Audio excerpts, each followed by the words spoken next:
Hello everybody, I am Libin Francis, Assistant Professor with Department of History, working at Sacred Heart College for Women, Chalakudi. Today I came before you to introduce a new topic named Modern Indian History, which is a part of the university syllabus of our BA degree third year students and would also be a part of the syllabus of complementary paper of BA Economics, BA Political Science or BA English in different universities including Calicut University. And more than that, this topic is very much important for all the competitive examination right from the civil service and down to the PSCs. So this topic, which would be very interesting and would be helpful to understand the present situations in India, like the present political, economic and social situations, and to understand the nature of poverty, the nature of development, the nature of social relationship existing in our country right now.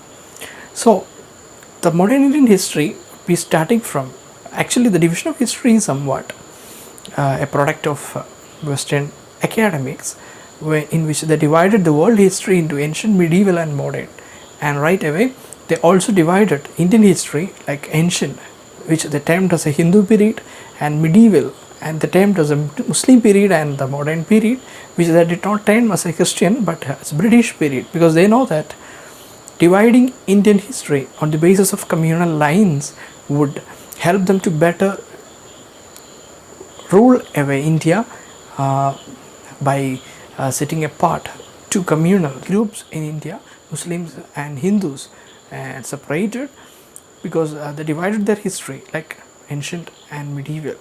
So their intention was to divide the communities on the basis of academics, and even they tried it on political lines and administrative lines as well, which is the genesis of all types of communal rights happening right from the 18th to 19th century, which is essentially the British period.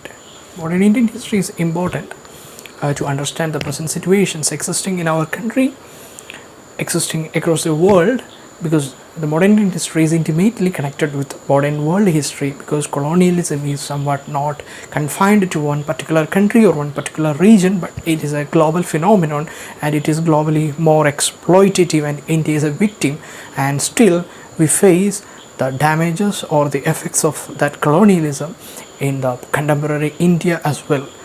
The modern Indian history, even though starts from the beginning of 18th century, we need to know the better background of 18th century, right from the 15th century, from the last decades of 15th century, and towards the 16th, 17th, and then comes the 18th century, which essentially start our period, our topic called modern Indian history. We have got around 5 to 6 main headings which have to be dealt under the modern Indian history, and the first one would be the modern Indian historiography, which would be dealing with several approaches to history, or to be specific, the modern Indian historical events which are viewed from several perspectives. Second topic is the arrival of European countries and European trading companies to India, and third topic is competition between these countries to establish their supremacy in India, and fourth one is the supremacy of the British, and how did British turned to the biggest power in India, and the story of their consolidation is our fourth topic. And the fifth topic is the policies and their impacts across India, because the policies of British in the economy, in the society, in the political structure had both positive as well as very negative influences across India, and it still have got legacies in the modern contemporary times as well. And the last topic is the sixth topic is the reaction towards the colonialism, because the last thing of all types of suppressions, all types of exploitation is like opposition or the uprisal of the subjugated masses, which all happened in India as well. That is the story which we are dealing under the last topic, named as the reaction towards the British period. Our first topic is the historiographical approaches towards modern India, അതിനകത്ത് തന്നെ first approach towards history എന്ന് പറയുന്നത് colonial approach എന്ന് പറയും. Colonial historians are otherwise called as the apologist. Apologist means those who defend something, അവരെയാണ് നമ്മൾ apologist എന്ന് വിളിക്കുക. They try to defend the colonial doings in India because there were several criticism right from the Britain as well against the colonial exploitation they did in India. ബ്രിട്ടൻ്റെ അകത്തുനിന്ന് പോലും ഇന്ത്യനെ exploit ചെയ്തതിനെതിരെ പല ശബ്ദങ്ങൾ പാർലമെൻറ്റിൽ ഉയരുന്നുണ്ടായിരുന്നു.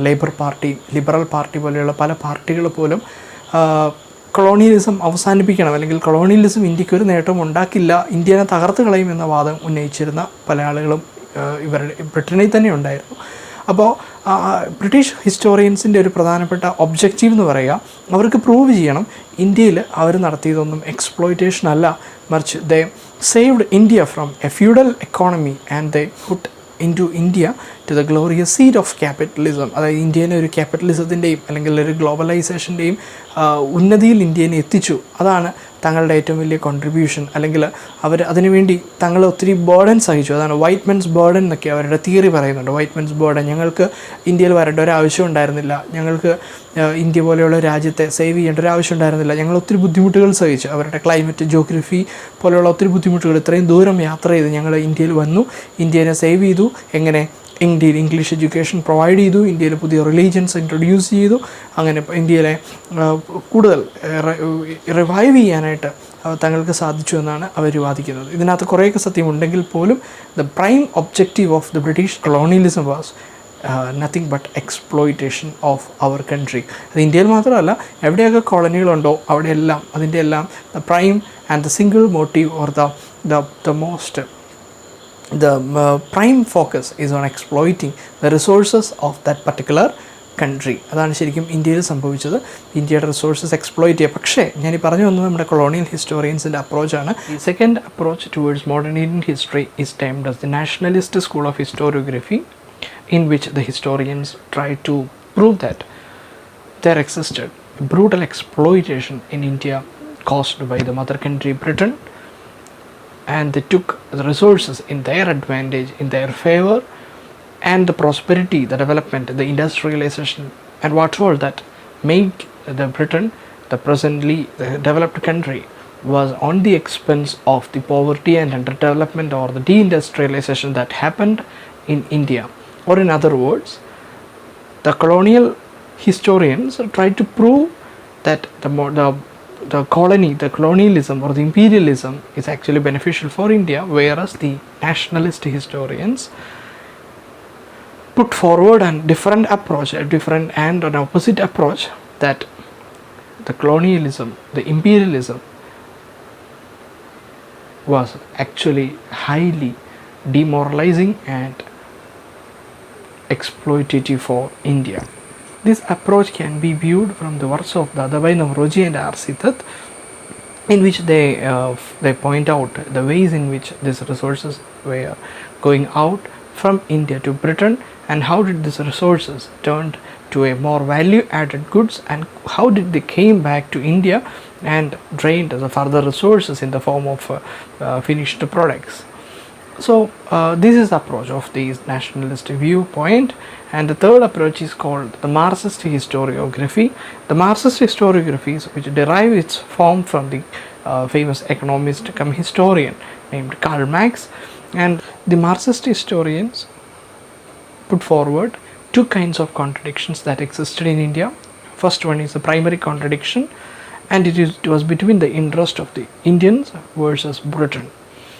And the second contradiction is a conflict of interest between different classes existed in India, or in other words, there exist several class divisions, like in the caste, the upper caste, the lower caste, the industry, there are the industrial owners and the industrial workers, and in the gender wise, male and female population, or in the region wise, there is urban people as well as the rural ones.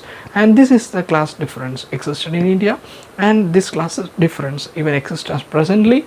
And the Marxist historians try to prove that there were two types of exploitation. One is by the Britain over India, and the second is by the upper classes over the lower classes. And this was the approach of Marxist historiography. And the fourth historical viewpoint or historical perspective is named as the subaltern historiography, which is more modern or postmodern in nature and is propounded by the historians like Ranajit Guha, Biban Chandra, etc. And they put forward that the role of marginalized communities, the subjugated classes like Dalits, tribes, peasants, were not much represented in the national historiography, the nationalist school of historiography, which we told little earlier. And the nationalist school of historiography made an undue favor towards the national leaders. They over projected the role of leaders like Gandhiji and Nehru, and they often forget how the lower classes, the marginalized communities played their role in the national movement. So the subaltern historians give more emphasis to the role of the lower classes, not on the hegemonic lines under the national leadership, but their own independent way, their own autonomous way of reaction towards the exploitation of the colonial power. So these are the four schools or four approaches towards modern Indian history.